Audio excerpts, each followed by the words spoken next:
You know what fascinates me about transformation stories? They often happen in the most unexpected places, like this tale of a grumpy woodcarver whose life changes through the simple act of carving a nativity scene. That's such an interesting way to look at Jonathan Toomey's story.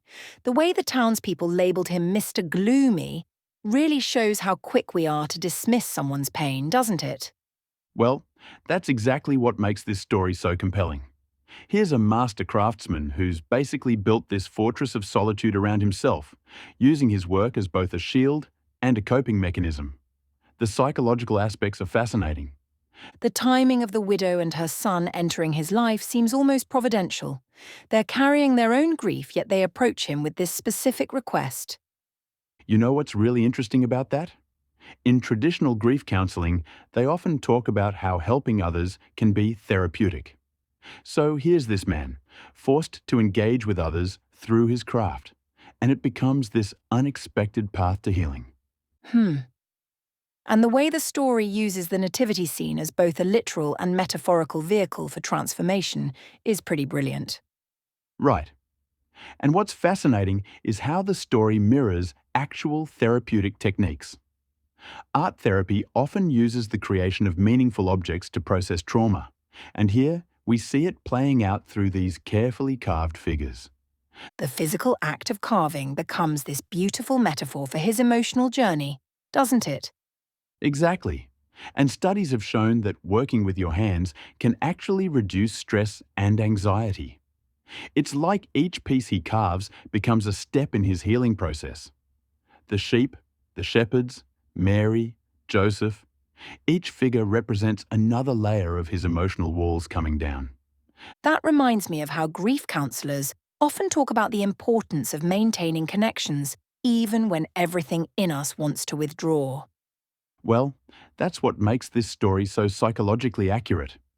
Research shows that social isolation can actually increase the intensity of grief by up to 40%.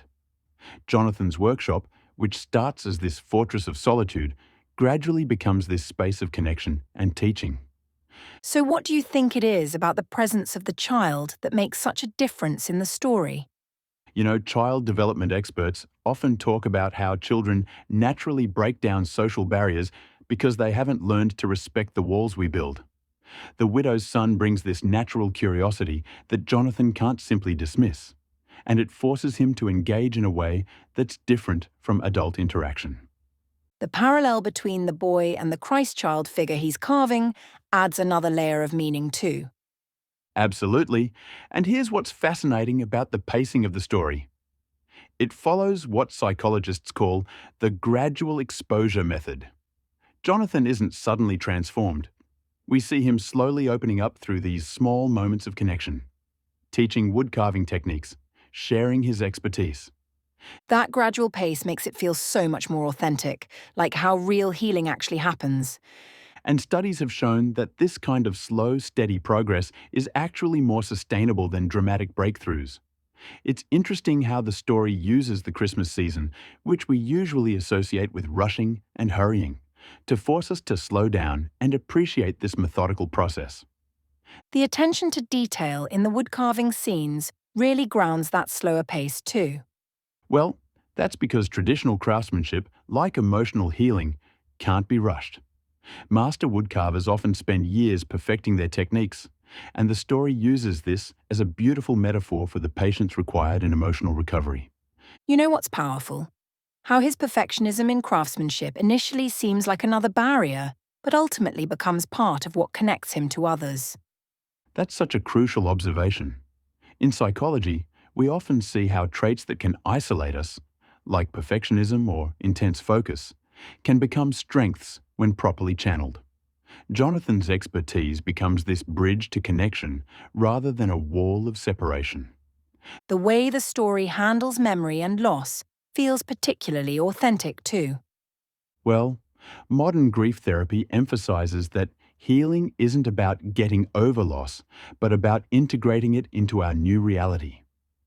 The story shows this beautifully. Jonathan doesn't forget his past, but he learns to carry it differently through these new connections. That's really what makes this story timeless, isn't it? The way it captures these universal truths about healing and connection. Exactly. And research shows that stories that deal with universal themes of loss and recovery tend to resonate across cultures and generations. This story manages to take these big themes and make them accessible through the simple act of carving wood. And in the end, it suggests that sometimes the biggest transformations happen in the smallest ways. You know what's really powerful about that? It aligns with what we know about neuroplasticity.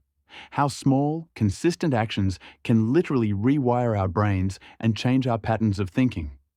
Jonathan's story isn't just emotionally true, it's scientifically sound in how it portrays the process of healing and change.